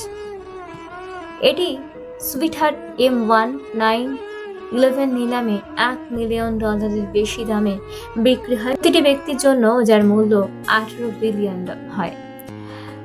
ম্যাডগানরা এইটা ব্যবহার করত তাদের মিশনে। টেবিল থেকে এই গানটি নিয়ে কোটের ভিতরে পকেটে রাখত রিচার্ড। টমি গান ছিল জ্যাক অ্যাঙ্গার্নের পছন্দের অস্ত্র। পশ্চিমের বাফেলো বিল সেন্টার প্রতিদ্বন্দ্বী গ্যাংস্টারের কাছ থেকে রাস্তার ওপারে খোলা জানালা থেকে হাইমি ওয়েইসকে হত্যা করতে তিনি তার প্রিয় থমসন ব্যবহার করেছিলেন। ম্যাকগান পরে একজন প্রো গলফার হয়ে ওঠেন এবং সেই অনুযায়ী একজন থমসন তার ক্যাডির মতে সবসময় তার গলফ ব্যাগে থাকতেন। একসাথে 200 গুলি একসাথে লোড করা যায় এই গানে। এই গানগুলো রিচার্ড রাশিয়া থেকে আনিয়েছে। টেবিলের উপর থেকে বেছে ডার্ক মোশনের টমি গানটি নেয় ন্যাসো লুকাস। নিজেদের পছন্দের গানগুলো বেছে নিয়ে উঠে দাঁড়ায় তিনজনে একসাথে। ন্যাসো লুকাস গানের সেফটি লক খুলে ট্রিগারে আঙুল ঘুরিয়ে গান চেক দিতে দিতে উঠে দাঁড়ায়। Stop red. হঠাৎ রিচার্ডের জলদ গম্ভীর গলায় ধমক শুনে চমকে চোখ তুলে সামনে তাকায়। এলিজাবেথের রুমের দরজা বাইরে থেকে লক করে রাখা হতো সবসময়, তবে আজ হয়তো অসাবধানতায় লক করতে ভুলে গিয়েছিল মেয়েট। সেই সুযোগে বেরিয়ে আসে এলিজাবেথ। রিচার্ডকে নিচে দেখতে পেয়েও দম নিয়ে সাহস সঞ্চয় করে গুটিয়ে গুটিয়ে সিঁড়ি ভেঙে নিচে নেমে আসে। আজ সুযোগ পালাতে না পারলে আর কখনো এখান থেকে এলিজাবেথ বের হতে পারবে না। তাও এলিজাবেথ এই দুদিনে বুঝে গিয়েছে। রিচার্ডের কথা বলার সুযোগ কাজে লাগিয়ে নগ্ন পায়ে ভয়ে সংকীর্ণতায় গুটিয়ে সদর দরজার দিকে এগিয়ে যাচ্ছিল এলিজাবেথ। তবে হঠাৎ পেছন থেকে রিচার্ডের এহেন ভারী স্বরে মুখ শুকিয়ে যায়। তবেও পিছনে না ফিরে আহত শরীরে দৌড়ে ছুটে যায় সামনে। লম্বা লম্বা পা ফেলে 4 কদমে এলিজাবেথকে ধরে ফেলল রিচার্ড। হাত মুচড়ে পিছনে নিয়ে পিঠের সাথে চেপে ধরে রিচার্ড। ব্যথায় নীলছে আভা দেখা দেয় এলিজাবেথের অব্যয়। গালের পানি শুকিয়ে দাগ হয়ে যাওয়া পথ ধরে আবারও স্রোত বইল। রিচার্ড দাঁতে দাঁত চেপে রুক্ষ কর্কশ গলায় অনর্থক হাসি চেপে চাপা স্বরে বলল, এত সোজা? আজ চুপ থাকলো না এলিজাবেথ। সহসাই দুর্বল গলায় চেঁচিয়ে উঠল, যেতে দিন আমাকে। কোথায় যাবে? আদৌতে যাওয়ার জায়গা আছে কি? 2 রাত অন্য পুরুষের সাথে থাকার পরও জায়গা দিবে তোমার চাচি? মেয়েটরা কিচেন জোনের আড়াল থেকে লুকিয়ে লুকিয়ে দেখছে। রেশমা অসহায় চোখে তাকিয়ে আছে এলিজাবেথের দিকে। চোখে পানি সমেত হাসল এলিজাবেথ। এটাও তার জীবনের এক চরম সত্য। তার যাওয়ার জায়গা নেই। একটা যাও ছিল, সেখান থেকে আর ভাবতে পারলো না এলিজাবেথ। ভাবে চোখ বন্ধ করে একা একা হাসতে থাকলো এলিজাবেথ। সকলে ভরকে যায় এই অবস্থা এলিজাবেথের হাসি দেখে। একদম শান্ত হয়ে গেল এলিজাবেথ। ছোটার জন্য একটু মোছামুছি করলো না। রিচার্ড ভ্রু কামড়ে ভ্রু পুছিয়ে এলিজাবেথের ভাবান্তর বোঝার চেষ্টা করলো। হাত ছেড়ে দেয় এলিজাবেথের। ভিতরে ভিতরে মরে যাওয়া নিস্তেজ দেহ নিয়ে সিঁড়ির দিকে পা বাড়ায় এলিজাবেথ নিঃশব্দে। হঠাৎ গুলির শব্দে কেঁপে উঠল সকল মেয়েরা। এলিজাবেথ 2 হাতে কান চেপে নিচে বসে পড়ল। পরপর আরো 3টে গুলির শব্দ হলো। বাইরে থেকে অস্ত্র হাতে কাটরা দৌড়ে ভিতরে আসলো। ন্যাসো চোখে ইশারায় পাঠিয়ে দেয় তাদের। রিচার্ড ফিগারের ভেতরে তর্জনী দিয়ে গানটাকে কয়েক পাক ঘুরিয়ে আবার পকেটে রেখে দিল। এলিজাবেথ মাথা তুলে ভয়ে কাতুরে চোখে তাকালো রিচার্ডের শক্ত চিবুকে। রিচার্ড ঠোঁট বাঁকিয়ে হাসলো, হেসে বলল, দ্যাটস ইওর পানিশমেন্ট বেবি। জীবনে কঠিন সময় পার করেছে এলিজাবেথ এইটুকু বয়সে। তবে এই মুহূর্তে তার সামনে দাঁড়িয়ে থাকা মানুষটার মতো এত কঠিন হৃদয়ের মানুষ হয়তো এলিজাবেথ আর কখনো দেখেনি, আর দেখাও হবে না হয়তো। ফোঁস নিঃশ্বাস ছেড়ে সহসাই উঠে দাঁড়ালো এলিজাবেথ। সকল মেয়েদের চোখ বড় বড় হয়ে যায়। আর সিঁড়ির সামনে ঝাড়বাতির ভাঙা টুকরো টুকরো কাজ বিছিয়ে আছে। ন্যাশন মুখভঙ্গি স্বাভাবিক। লুকাসের কিছুটা মন খারাপ লাগছে এলিজাবেথের জন্য। সেদিনের ব্যবহারে একদিনের লুকাসের মনে জায়গা করে নিয়েছিল এলিজাবেথ। অধৈর্য হয় রিচার্ড। গুমট পরিবেশ কেঁপে উঠল রিচার্ডের হুঙ্কারে। I'm losing my patience, and you are not ready for that to happen yet. I think you're still getting flashbacks of last night raid. Naso এবার থতমত খেয়ে চোখ ঘুরিয়ে নিল রিচার্ডের দিক থেকে। লুকাস ইংলিশে দুর্বল, তাই রিচার্ডের কথার মানে বুঝতে পারল না। এলিজাবেথের কান থেকে গরম ধোঁয়া বের হতে থাকে। চোখের কার্নিশ গলিয়ে আবারও অবাধে জল আসতে থাকে। লজ্জায় এদিক সেদিক তাকালো, দেখতে পেল মেয়েটা উকি দিয়ে তার দিকেই তাকিয়ে আছে। বুক ছিঁড়ে আসে এলিজাবেথের। ঠোঁট কামড়ে সহসাই কদম রাখলো কাচের উপর। পা রাখতেই নরম পাতলা তুলতুলে চামড়া ভেদ করে গিয়ে হাড্ডিতে বিঁধে গেল কাঁচের টুকরো। চোখ মুখ খিচে আরেক কদম রাখে রক্তে ভিজে লাল হয়ে যাওয়া কাঁচের উপর। গলগলিয়ে রক্ত বের হতে থাকে পায়ের পর্দা ছিঁড়ে ছিঁড়ে। মনের ব্যথাগুলোর কাছে শরীরের এই ব্যথা নস্যি মনে হচ্ছে এলিজাবেথের কাছে। মেয়েদের চোখের পাতা ভিজে এলো। হিংস্র জন্তুর মতো মানুষকে খুবলে খাওয়া লুকাসের খারাপ লাগতে শুরু করলো। পরবর্তী কদম দেওয়ার জন্য পা তুলতে গেলে মাংসের সাথে কাজ বেজে আসে। শরীর অসাড় হয়ে আসতে থাকে এলিজাবেথের অতিরিক্ত রক্তক্ষরণে। আবিষ্ট পা আবারও ধারালো কাঁচের উপর রাখতেই যাবে, তখনই অনুভব করে নিজেকে শূন্যে। চোখের সামনে অন্ধকার হয়ে আসে সবকিছু। রিচার্ডের কোলে ঢলে পড়ল সঙ্গে সঙ্গে এলিজাবেথ। রিচার্ড লম্বা লম্বা পা ফেলে এলিজাবেথকে নিয়ে উপরে চলে গেল। এলিজাবেথের পা থেকে পড়া ফোঁটা ফোঁটা রক্ত সিঁড়িতে পথ তৈরি করেছে। সকলে হা করে তাকিয়ে রইল। চোয়াল ফাঁক হয়ে গেল লুকাসের। ন্যাশো লুকাসের ভুঁড়িতে পিস্তলের নল দিয়ে গুঁতো মেরে ঠেস মেরে বলল, ওদিকে হা করে তাকিয়ে না থেকে অতিথি আপ্যায়নের ব্যবস্থা কর। Let's begin the killing mission. নিস্তব্ধ পিন পতন নীরবতায় ঢাকা বেসমেন্ট ঘেরাও করে রেখেছে লাশ পচা খুঁতখুঁটে বিচ্ছিরি গন্ধ। চারিপাশ জনবিচ্ছিন্নহীন এক অবিচ্ছেদ্য অভিশপ্ত পরিত্যক্ত অংশের মতো আধারে ঘেরা। এক চিমটি পরিমাণ রোশনাই আলোর দেখা নেই এই বিষাদে আবির্ভূত গোমুখ পরিবেশে। জঙ্গল থেকে ভেসে আসছে হিংস্র জীবজন্তুর কর্কশ গর্জন, গা শিউরে দেওয়ার মতো। অহর্নিশি ভোগ করছে এক ঝাঁক জঙ্গলি মশা, যা শুনশান নিস্তব্ধ পরিবেশে যুদ্ধের পূর্ব প্রস্তুতি হিসেবে ইস্পাতের উপর চিকচিক ফকফকা বালি দিয়ে হাতিয়ার ধরানোর মতো ঝাঁঝালো শব্দের মতো মস্তিষ্ক, নিউরন শ্রবণ ইন্দ্রিয় ঝাঁঝরা করে দিচ্ছে। স্যাঁতস্যাঁতে মেঝের নিচ থেকে উবলে বেরিয়ে আসতে চাওয়া লাশের পচা দুর্গন্ধ। পেটের মধ্যে মোচড় দিয়ে পাকস্থলী উগড়ে ভিতরের খাদ্যকণা গুলো বেরিয়ে আসতে চাইছে বারবার। বক্ষপিঞ্জরের মাঝে অবস্থিত দুর্বোধ্য হৃদযন্ত্র তটস্থ হয়ে ধীরে ধীরে প্রতিক্রিয়া জানানে দ্বিমত পোষণের পায়তারা করছে।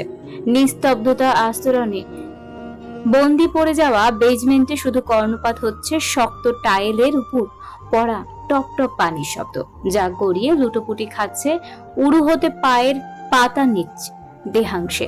তবে সেটা কোনো পানি পড়ার শব্দ নয়। বেসমেন্টের সিলিং থেকে সরু নলের ফাঁক গলিয়ে ফিনকির মতো ফোটা ফোটা উষ্ণ তরল লাল পদার্থ পড়ছে সরাসরি মস্তকে। সাদা কালো মিশ্রণের ক্রিশলার ফাঁক গলিয়ে গলিয়ে কার্নিশ পেয়ে পুরুষালী রুক্ষ ঘাড়ে আছড়ে পড়ছে। ইতিমধ্যে সফেদ সাদা শুভ্র পাঞ্জাবি রংধনুর প্রথম সারিতে থাকা রঙে তলিয়ে গিয়েছে। হৃৎপিণ্ড চেপে ধরে আতঙ্কে। হাড় কাঁপানো ঠান্ডা হাওয়ায় রক্তে রঞ্জিত পাঞ্জাবি শরীর থেকে নির্গত আতঙ্কের শীতল ঘামে কায়াতে আসছে পৃষ্ঠে জড়িয়ে যায়। হঠাৎ করেই বিকট বিস্ফারিত শব্দে কেঁপে ওঠে আনিসুল হকের কায়া। এটা কোনো গ্রানেড বা বোমা বিস্ফোরণের শব্দ নয়, স্মোকিং গ্যাসের। ভয় ভীতিতে তটস্থ হয়ে থাকা আনিসুল সামান্য সংগোপন শব্দে থরথর করে কাঁপতে থাকে। বিস্ফারিত নয়নজোড়ায় ভাসছে পরবর্তী নরদৃশ্য নৃশংসতার সাক্ষাৎ। অন্ধরমহলে হতে থাকা ধ্বংসযোগ্য নরকের শাস্তির তুলনায়ও নগণ্য আনিসুল হকের মনের অভিসাম্য মতে হঠাৎ করেই প্রচন্ড শব্দ করে বেসমেন্টের শাটার ক্রমে ক্রমে ওপরে উঠতে থাকে। শাটারের ফাঁক গলিয়ে বাইরের ল্যাম্পপোস্টের আলোয় কিঞ্চিত আলোকিত করে অন্ধকারের অভিশপ্ত বেসমেন্ট। লোচন যুগল হতে কনুই সরিয়ে ঢেকে রাখা আতঙ্কিত আশ্বপ্রকাশ্যে এনে কাপা কাপা চোখের পাতা মেলে সামনে তাকালেন তিনি। শারীরিক ভারসাম্য হারিয়ে শরীরের সাথে আষ্টে পৃষ্ঠে সাদা দড়িতে বেঁধে থাকা চেয়ার নিয়ে মেঝেতে মুখ থুবড়ে পড়ল আনিসুল হক। শরীর অধিক হারে কাঁপতে থাকে। সামান্য বিভৎস দৃশ্য চাক্ষুষ অবলোকন হয়। উন্মুক্ত ফটকের সামনে স্মোকিং গ্রাসের ধোঁয়ার ন্যায় ছাই রঙের বাষ্প গলিয়ে ব্যগ্র পায়ে 3 দানবীয় মানবের অশলীলী রূপ। পায়া থেকে মস্তক পর্যন্ত সম্পূর্ণ কালোতে আবৃত। প্রান্তভাগের মাথায় ঝুলিয়ে রাখা কালো হোমবার টুপির জন্য আকৃতি অস্পষ্ট। ক্লান্ত পায়ে হাঁটার ফলে উড়ু হতে পায়ের মধ্যভাগ অংশেও পর্যন্ত ঢাকা ওভারকোটের রোল্ডিং প্রান্ত হাঁটুতে বারবার বাড়ি খেয়ে ঘর্ষণের সৃষ্টি হচ্ছে।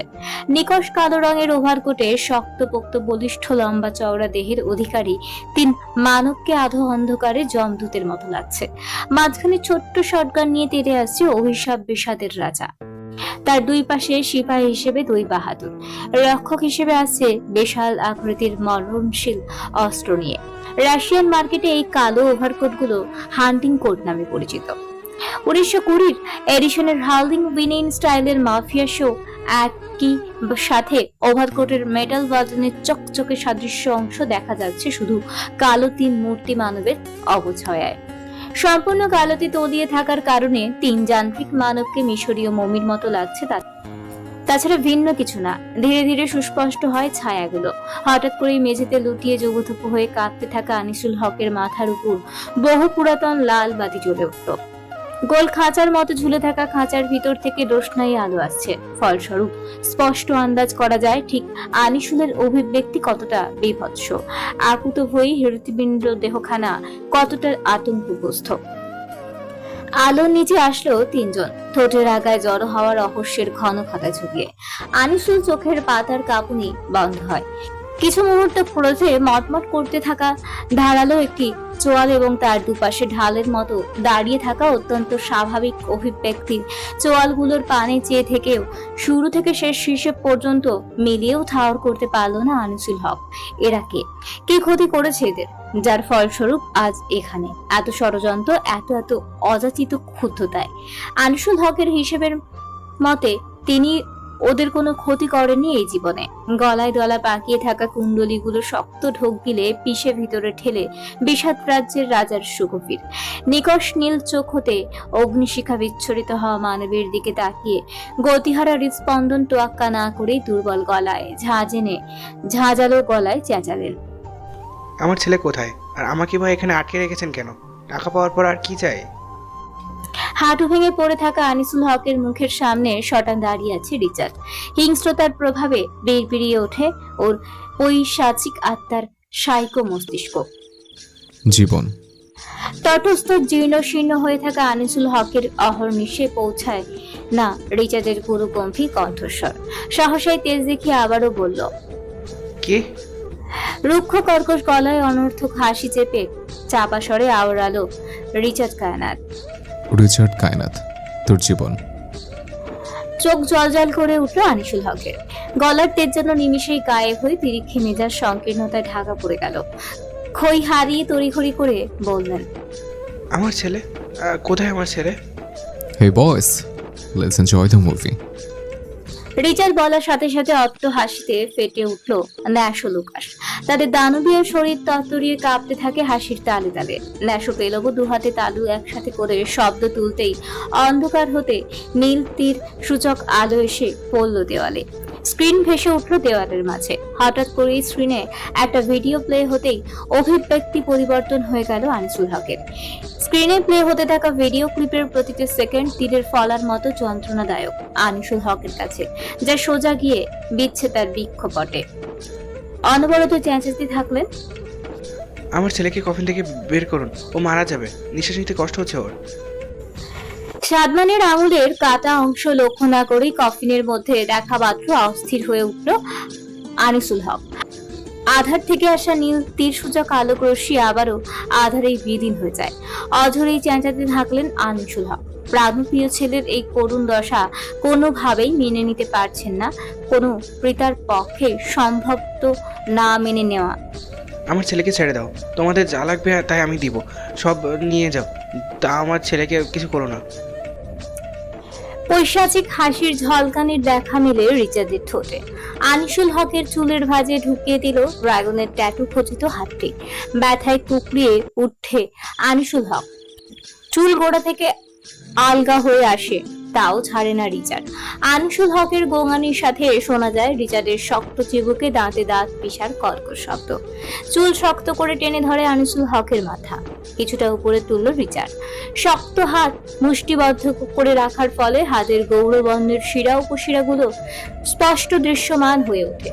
সমুদ্র নীল চোখ দুটোতে ঘনীভূত হচ্ছে আগ্নেয়গিরির অগ্নুৎপাত। রুষ্ট গলায় বলল, শুধু 14 বছর আগে করা বাবার স্টেটমেন্ট দিলেই হবে? তোর ছেলে সুস্থভাবে বাড়ি চলে যাবে। 14 বছর আগের ঘটনার কথা মনে হতেই হৃৎপিণ্ডে ভয়ঙ্কর রকমের চাপ অনুভূত হয় আনিসুল হকের। বিস্ময় হতভম্ব হয়ে অবিশ্বাস্য চোখে তাকায় রিচার্ডের তামুক চেহারায়। আনিসুল হকের বিষণ্ণ দৃষ্টিতে তৃপ্তি পায় রিচার্ড। ক্রোধে মটমট করছে ধারালো চোয়াল, চিবিয়ে চিবিয়ে বলল, you have just one option. ভাবার জন্য 5 সেকেন্ড সময় দিলাম। কথা শেষ করে বৃদ্ধাঙ্গুল থেকে শুরু করে ক্রমে ক্রমে মুষ্টিমেয় আঙুল তুলে কাউন্ট করতে থাকলো রিচার্ড। 3 সেকেন্ডও সময় নেয়নি আনিসুল হক, রাজি হয়ে যায়। ছেলের থেকে বড় তার কাছে কিছুই নয়। যেই ছেলের জন্য এত বড় পাপের স্রোতে ডুব দিয়েছিল, সেই ছেলেকেই হারাতে চান না, আর এতেই নিজে ধ্বংস হলে হোক। আনিসুল হক খুব ভালো করেই বুঝতে পারছে এই ধ্বংসযোগ্য পাপাচারে নিবিষ্ট এক অন্তহীন মরিচিকায় আটকা পড়ে গিয়েছেন তিনি। এই মরিচিকার অতলে তলিয়ে গিয়েও হলেও ছেলের জীবন নিশ্চিত করার জন্য রাজি হয়ে গেল আনিসুল হক।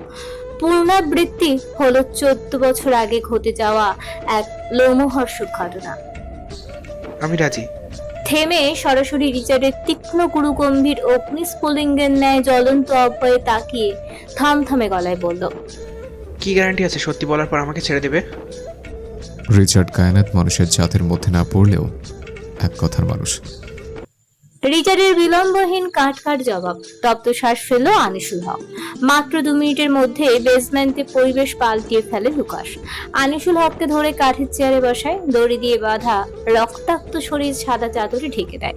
সামনে রাখা কাঠের টেবিলের উপর এনে ল্যাপটপ রাখলো নেশো। তাৎক্ষণিক একটা ফেক অ্যাকাউন্ট খুলে সেই অ্যাকাউন্ট দিয়ে লাইভে গেল। রিচার্ডকে এই মুহূর্তে যান্ত্রিক মেশিন ছাড়া কিছুই মনে হচ্ছে না। চেহারায় পৈশাচিক স্পষ্ট হাসি, চোখে আগুনের লেলিহান। পৈশাচিক চেহারা জুড়ে তরতরিয়ে বেড়ে ওঠা তীব্র কোট আর হিংস্র চোখে তাকিয়ে আছে রক্তাভ আনিসুল হকের অব্যয়ে। তপ্ত শ্বাস ফেলে বক্তব্য শুরু করেন আনিসুল হক। আসসালামু আলাইকুম। আমি আপনাদের সর্বজনীন প্রিয় নেতা আনিসুল হক। জানি আজকের পর হয়তো প্রিয় শব্দটা একটা বিচ্ছিরি গালিতে পরিণত হবে। সত্যিকার অর্থে আমি কারোর প্রিয় হবার যোগ্য নই। তখনও ভাবিনি কারোর প্রিয় হবার কথা। ভেবেছি শুধু একজন ভালো বাবা হওয়ার কথা। খই হারিয়ে নরপশু হয়ে গিয়েছিলাম নিজের ছেলেকে বাঁচানোর জন্য। নিজের বুক ভরতে গিয়ে অন্যের বুক খালি করে দিয়েছিলাম। তখন শুধু আমি আমার ছেলের কথা ভেবেছি। বিশ্বাস করুন, তখন আমার ছেলে ব্যতীত আর কোনো কিছুই ভাবতে পারিনি আমি। আমার ছেলেকে খুব ভালোবাসি আমি। জানি এটা দেখার পর আমার ছেলেও ঘৃণা করবে আমাকে আজ থেকে। সাদমান আব্বু, তোমাকে তোমার বাবা খুব ভালোবাসে। আব্বুকে ভুল বুঝো না। আব্বু স্বার্থপর হয়ে গিয়েছিল, কিছুই ভাবতে পারিনি তোমাকে ছাড়া। এইটুকু বলে টেবিলে মাথা থেকে কান্নায় ভেঙে পড়েন আনিসুল হক। ন্যাসর ল্যাপটপের 2 প্রান্ত একা সাথে মিশিয়ে ল্যাপটপ বন্ধ করে দিল। আনিসুল এবং তার স্ত্রী উভয়ের কোনরূপ সমস্যা ছিল না বার্ধক্যজনিত। তবু সন্তানের মুখ দেখতে পায়নি বহুকাল। অনেক ডাক্তার দেখালেও এভাবে 8 বছর অনেক চেষ্টা ও দোয়ার মাধ্যমে অবশেষে আল্লাহর কাছ থেকে চেয়ে আনে সাদমানকে। বিয়ের 8 বছর পর তাদের কোল আলো করে আসে সাদমান। কিন্তু সুস্থ বাচ্চা জন্ম দিতে ব্যর্থ হয় আনিসুল হকের স্ত্রী। জন্মের পরপরই সাদমান অসুস্থ হয়ে যায়। পরীক্ষা করে দেখা যায় হার্টের মধ্যে 3টি ছিদ্র। পরবর্তী চেন্নাই থেকে অপারেশন করিয়ে আনলে সাময়িকের জন্য সুস্থ হয় সাদমান, কিন্তু তখনও ঔষধ চলছিল। তবুও সুন্দরভাবে চলছিল আনিসুল হকের পরিবার। বাগানের রং বেরঙের সাজানো ফুলের সমাহার থাকতো তাদের সুন্দর হাসি খুশি পরিবারে। কিন্তু এক সুনামির ঝড় এসে সকল কিছু আবারও উলট পালট করে দেয় মুহূর্তে। হঠাৎ অসুস্থ হয়ে যায় সাদমান। আবারও পরীক্ষা নিরীক্ষার পর ধরা পড়ে সাদমানের হার্ট ড্যামেজ হয়ে গিয়েছে পুরোপুরি। সাদমানের ব্লাড গ্রুপ ছিল খুবই রেয়ার। ধীরে ধীরে অবস্থা বেগতিক হতে থাকে সাদমানের। হসপিটালের সাদা বেডের সাথে মিশে যেতে থাকে শরীর। ডক্টর বলেছে ইমিডিয়েটলি হার্ট ট্রান্সফার করতে হবে। ছেলের রক্তশূন্য নীল মুখশ্রী দেখে দিশাহীন হয়ে পড়ে আনিসুল হক। সকল জায়গায় খোঁজ লাগাতে থাকে আরএইচ ব্লাড রক্তের কে আছেন। তখন অবশ্য মন্ত্রী ছিলেন না, তিনি সাধারণ মেয়র ছিলেন, ক্ষমতাও ছিল কম। কেউই বা চাইবে না নিজের জীবন বিসর্জন দিয়ে অন্যকে বাঁচাতে। কেউ হার্ট ডোনেটের জন্য রাজি হয় না। মরিয়া হয়ে অন্য পন্থার ব্যবস্থা করেন আনিসুল হক। ছেলের কথা ভেবে হয়েছিল নিজের বিবেক, মনুষ্যত্ব। বস্তির অবহেলিত বাচ্চাদের এনে ব্লাড গ্রুপ পরীক্ষা করে সাদমানের সাথে ম্যাচ করাতে থাকে। তিনি জানতেন বস্তির কোনো বাচ্চা যদি হঠাৎ করে গুম হয়ে যায়, এতে বেশি হলে 2 দিন নিউজ হবে। তাছাড়া তেমন কিছু না, থানায় টাকা দিয়ে সামলে নেওয়া যাবে। এমন করতে করতে এক ছেলের সন্ধান পাওয়া যায়, যার নাম ছিল নিলয়। নিলয় ছিল রিচার্ডের একমাত্র বন্ধু কিশোর জীবনের। তাদের মধ্যে শ্রেণী বিভাজন থাকলেও বন্ধুত্বে তা কখনো ফুটে ওঠেনি। ছোট থেকে রিচার্ড ছিল অন্তর্মুখী, কখনো কারোর সাথে মিশতে পারত না। কিন্তু ঘটনাক্রমে নিলয়ের সাথে গড়ে ওঠে সুন্দর বন্ধুত্ব। হঠাৎ রিচার্ড গায়েব হয়ে গেলে নিলয় একা হয়ে পড়ে। 12 বছর পর দেশে এসে সবার আগে নিলয়কেই খুঁজেছিল রিচার্ড। এত বছরেও ভুলেনি শৈশবের বন্ধুত্ব। কিন্তু দেশে এসে বস্তিতে খুঁজে নিলয়ের কোনো অস্তিত্ব খুঁজে পায়নি। বস্তির লোকজনের ভাষ্য মতে আজ থেকে আরো 14 বছর আগে হঠাৎ করেই গায়েব হয়ে যায় নিলয় এবং নিলয়ের মা রোড অ্যাক্সিডেন্টে আর বাবা অসুস্থ অবস্থায় মারা যায়। তবে তা মানতে নারাজ ছিল রিচার্ড। তার স্মৃতিতে অস্বস্তিশীল সকল মেমোরিগুলো বলেছিল নিলয় হঠাৎ করে হারিয়ে যাওয়ার ছিল নয়, অসুস্থ বাবাকে ফেলে। রিচার্ডের ষষ্ঠ ইন্দ্রিয় অন্য কিছুর আভাস দিচ্ছিল। ঘটনা তলিয়ে দেখার জন্য ফিরে যায় 14 বছর আগে। রাস্তা থেকে আনিসুল হকের লোকেরা নিলয়কে তুলে নিয়ে যায়। নিলয়ের মা ছিল অর্ধ পাগল, বাবা ছিল প্রতিবন্ধী। ছেলের জন্য আরো পাগলামি বেড়ে যায় মহিলার। প্রতিদিন গিয়ে ছেলেকে খুঁজে এনে দেওয়ার জন্য আজহারি করত। থানার কনস্টেবল রোজ রোজ তাকে গেটের বাইরে ছুঁড়ে ফেলে দিত নোংরা বস্তুর মতো। একদিন রাতে থানা থেকে ফেরার সময় হঠাৎ এক মালবাহী লরির নিচে চাপা পড়ে মহিলা। লরি চালক সঙ্গে সঙ্গে সেখান থেকে পালিয়ে যায়। অতিরিক্ত রক্তক্ষরণের জন্য ঘটনাস্থলে মারা যায় মহিলা। লাশ উদ্ধারেও আসেনি কেউ। পরবর্তীতে সরকারি কবরস্থানে দাফন করা হয় তাকে। ওদিকে বিছানায় শয্যাশায়ী নিলয়ের বাবা তখনও জানতেন না তার স্ত্রী এবং ছেলে দুনিয়ার মায়া ত্যাগ করে চলে গেছে। অসুস্থ লোক দরজার পানে চেয়ে থাকতেন সুখের আশায়, কিন্তু তার সুখ পাখিগুলো যে খাঁচা খুলে পালিয়েছে তাকে ছাড়ায়। এইভাবে পার হয় অনেকে। একদিন পচা গন্ধে বস্তির মানুষরা থানায় কল দেয়। পুলিশ এসে নিলয়দের ঘরে তালা ভেঙে ভিতরে গিয়ে উদ্ধার করে নিলয়ের বাবার পচা অর্ধগলিত লাশ। নিলয়ের মা যেদিন শেষ বের হয়েছিল সেই সময় বাইরে থেকে তালা দিয়ে গিয়েছিল বিছানার সাথে মিশে যাওয়ার স্বামী শক্ত হাড়গুলো। তবুও দেহে প্রাণ ছিল, কিন্তু সেই প্রাণ আর বেশি দিন টিকতে পারেনি বন্ধ ঘরের যত্নের অভাবে। উড়াল দেয় দূর আকাশে। বাকি থাকলো নিলয়। হার্ট ট্রান্সফারের সময় মারা যায় নিলয়। পরবর্তীতে নিলয়ের লাশ লুকানোর জন্য আনিসুল হকের লোকেরা লাশ কেটে 8 ভাগে বিভক্ত করে। পরবর্তীতে তা ক্যাটারিং সার্ভিসের বড় পাত্র দিয়ে কাটা কাটা অংশগুলো সিদ্ধ করে। সিদ্ধ মাংসগুলো হাড় থেকে কাটার দিয়ে আলাদা করে খুবলে নেওয়া হয়। পরে তা ব্লেন্ডারে ব্লেন্ড করে জুসি কিমা করে বৃষ্টির পানির সাথে ভাসিয়ে দেয়। আর মাথার খুলির জায়গা হয়েছিল কোন এক পরিত্যক্ত নর্দমায়। সম্পূর্ণ কাজ দাঁড়িয়ে থেকে করছিল আনিসুল হকের বিয়ে। মাথা আসছে না সবকিছু। এত আগে থেকে জানার পরও 8 বছর চুপ ছিলাম কেন? থমকে যাওয়া মস্তিষ্কটা ফিরে গেল তার চিরাচরিত পৈশাচিকতায়। রিচার্ডের কর্কশ গলায় আনিসুল ভেজা চোখের পাতা মেলে তুলে রক্ত যাবার অঞ্জলির মতো টকটকে লাল আভা দিচ্ছে রিচার্ডের চোখের নীলমণির পাশে সাদা অংশে। চোয়াল মারির সাথে চেপটে লেগে আছে। আনিসুল হকের টেবিলের সামনে ঝুঁকে কণ্ঠনালীর মধ্যে 2 আঙুল চেপে ধরে হিংস্র প্রাণীর মতো গর্জে উঠল রিচার্ড। মরার আগে তোর শোনা দরকার। তবে শোন, তোর ছেলেকে চাইলে আমেরিকায় মেরে বালির সাথে মিশিয়ে দিয়ে পারতাম। তার জন্য আমার হাতের একটা ইশারে দরকার ছিল। কেন করিনি শুনতে চাস? তোর এই কুৎসিত চেহারা সকলের সামনে আনার জন্য, তোর নিজের মুখ থেকে তোর ছেলেকে শোনানোর জন্য। শুধু এই দুটো জিনিসের জন্য এত আয়োজন। তোর মুখে আতঙ্ক আমাকে অমৃতের স্বাদ দিচ্ছে। আনিসুল, বিশ্বাস কর। রিচার্ডের অট্টহাসি বাড়ি খেতে থাকে বন্ধ বেসমেন্টের প্রতিটি কোনায় কোনায়। ভারিক্কি কণ্ঠস্বরের হাসি সেই প্রতিধ্বনি দেওয়ালে বাড়ি খেয়ে ঘর্ষণের ফলে ভুতুরে লাগছে। মৃত্যুর কথা শুনতেই সম্বিত ফিরে পায় আনিসুল হক। বুক পাজরে মোচড় দিয়ে ধরল। খই হারিয়ে তড়িঘড়ি করে আকুতি মিনতি করতে থাকে রিচার্ডের কাছে। দয়া করে আমার ছেলেকে ছেড়ে দাও, আমাকে মেরে ফেলো, তবু আমার ছেলেকে কোনো ক্ষতি করো না তোমরা।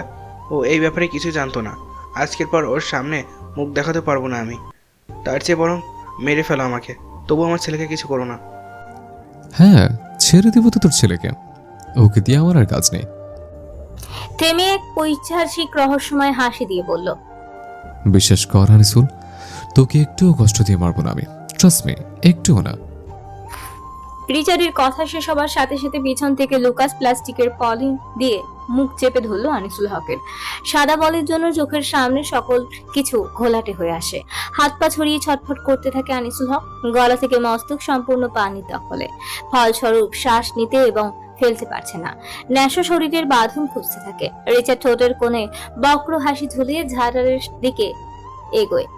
সকল বাঁধন খুলে ছটফট করতে থাকা আনিসুল হককে নিয়ে রিচার্ডের পিছু পিছু যায় ন্যাসো লুকাস। বাগান বাড়ির পিছনের অংশে খালি জায়গায় মাটি খুঁড়ছিল গার্ডরা। রিচার্ড গিয়ে অভিব্যক্তি শূন্য তামুকে ভ্রু উঁচিয়ে ইশারা করতেই চলে যায় সকল গার্ডরা। ন্যাসো আর লুকাস আনিসুল হকের ছটফট করতে থাকা দেহ ছুঁড়ে ফেলে দেয় তার জন্য খোদিত কবরে। জীবন্ত সমাধি দেওয়া হলো এক পাপিষ্ঠ বিষ্ঠার। রিচার্ডের যেন এতেও তেজ কমেনি। তখনও সমুদ্র নীল চোখ দুটোতে ঘনীভূত হচ্ছে আগ্নেয়গিরির অগ্নিপাত জল করে। ন্যাসো লুকাস কোদাল দিয়ে মাটি সমান করে দিচ্ছে আনিসুল হকের সমাধিতে। হঠাৎ পিছন থেকে ভেসে আসে এক অনাকাঙ্ক্ষিত অপরিচিত কণ্ঠস্বর। তবে অভিব্যক্তি অত্যন্ত স্বাভাবিক তাদের। ঠোঁট কামড়ে ভ্রু নাচিয়ে পিছনে ফিরে রিচার্ড। তার হাত থেমে যায় ন্যাসোর। লুকাসের স্তম্ভিত ফিরে তাকালো সামনে। So this is the secret place of gangster Rit Kainat. Educational qualification? ঠোঁটের বাঁকা হাসি কিছুক্ষণের জন্য মিলিয়ে গিয়ে কপালের মধ্যভাগে দুই ভাগে বিভক্ত হয় প্রেমের। বলল, মানে বাংলাদেশের উচ্চ পর্যায়ের অফিসাররা তো মূর্খ, যে কারণ নামও ঠিকঠাক ভাবে বলতে পারে না। রিচার্ডের চিবিয়ে চিবিয়ে বলা কথার বিপরীতে ঠোঁট প্রসারিত করে হাসলো প্রেম। কাছে এগিয়ে গেল, হাতে থাকা পেন ড্রাইভটি দু আঙুলের ফাঁকে ঘোরাতে ঘোরাতে বলে, বাংলাদেশের অফিসাররা কি পারে আর না পারে সেটা জানি না, তবে মাফিয়াদের রহস্য ঠিকই উন্মোচন করতে জানে। ন্যাশনাল লুকাস কোমরে গুজে রাখা গান বের করে তেড়ে আসলে সতর্কতার সহিত প্রেমও গান বের করে রিচার্ডকে গান পয়েন্ট করে নিয়ে নেয়। দুপাশে মৃদু মাথা নাড়িয়ে হাসলো রিচার্ড। হাসিটা বরাবরের মতোই দেখা দিল না দন্তপাটে। হাত তুলে রক্ষা কবচের মতো ছুটে আসে ন্যাশো আর লুকাসকে থামিয়ে দেয় রিচার্ড পিছন না ঘুরে। দু আঙুল নাড়িয়ে ইশারা দিল চলে যাওয়ার জন্য। বাক্যহীন ন্যাশো আর লুকাস জায়গা প্রস্থান করে। প্রেম ছোট ছোট চোখ করে তাকায় রিচার্ডের দিকে। অভিব্যক্তি বোঝার চেষ্টা করলো, তবে এই শান্তের নীর স্রোতের মতো প্রবাহমান গুরু গম্ভীর অব্যয় দেখে ভাবভঙ্গি বোঝার চেষ্টায় ব্যর্থ হয় প্রেম। রিচার্ডের ঠোঁটের আগায় জড়ো হয়েছে রহস্যের ঘন ঘটা। বন্দুকের সরু নলে নিজের মাথা চেপে ধরে ঠোঁট এলিয়ে বাঁকা হাসলো। দুজনের দৃষ্টি সরাসরি নিক্ষেপ দুজনের আখিদয়ে। প্রেম কিছুটা হক চুকিয়ে গেল রিচার্ডের এখনো বেপরোয়া কাজে। শুনলাম অফিসারের নাকি সুন্দর হাসি খুবই পছন্দ। চোয়াল ঝুলে যায় প্রেমের। রিচার্ডের কপাল থেকে গানটি নেমে যায় আপনা আপনি। প্রেমের রক্তাভ মুখ দেখে ঠোঁট কামড়ে হাসলো রিচার্ড। হঠাৎ অভিব্যক্তি পরিবর্তন করে হিংস্র প্রাণীর মতো কর্কশ গলায় গর্জে উঠল, নেহাত, তোর বিকেলের কাজটা আমার পছন্দ হয়েছে। না হলে এত বড় দুঃসাহস দেখানোর জন্য তোর জায়গাও 3 হাত মাটির নিচে হতো। কথা শেষ করে হাত হনিয়ে চলে যায় রিচার্ড। প্রতিটি কদমে আজ পাচ্ছে ভিতরের জ্বলন্ত অগ্নিশিখা। রাগে গিজগিজ করতে থাকে প্রেম। গলা ছেড়ে চেঁচিয়ে পেন ড্রাইভটি ঘুটে ঘুটে অন্ধকারের ঘাসের মধ্যে ছুঁড়ে মারে। রাগে ফুসতে ফুসতে মেইন গেট দিয়ে গিয়ে বাইকে বসে। প্রথমবার দেওয়াল টপকিয়ে ভিতরে আসলেও এবার তার করতে হয়নি। রিচার্ডের ইশারায় গাতরাও কিছু বলেনি। পুল সাইডে দাঁড়িয়ে থেকে রিচার্ড দেখতে থাকে পরাজিত সৈনিকের মতো মাথা নিচু করে চলে যাওয়া প্রেমকে। জঙ্গলের আঁকা বাঁকা সরু রাস্তা গলিয়ে লোকালয়ের দিকে এগিয়ে যাচ্ছে বাইকটি। আশেপাশে ঝোপঝাড় থেকে ভেসে আসছে ঝিঝি পোকা আর শিয়ালের হাঁক ডাক। কার্নিশের রগগুলো ভেসে উঠছে ক্রোধে।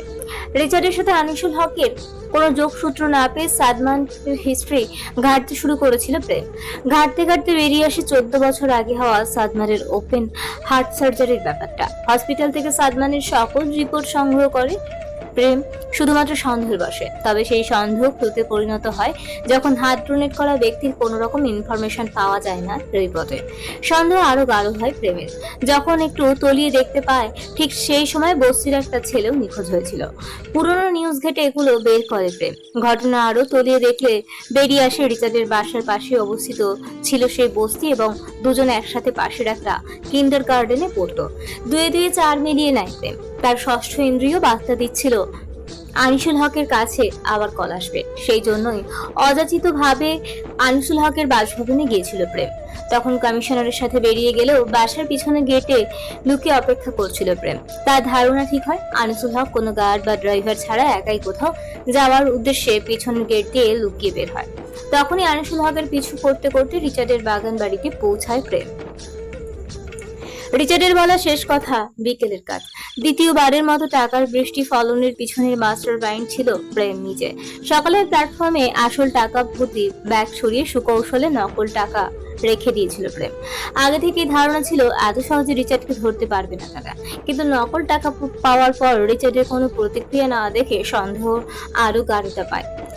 যে কিডন্যাপের পিছনে টাকা মূল উদ্দেশ্য ছিল না। পরবর্তীতে সরিয়ে রাখা আসল টাকাগুলো আবারও বস্তির গরিব দুঃখীদের মধ্যে বিলিয়ে দেয় প্রেম।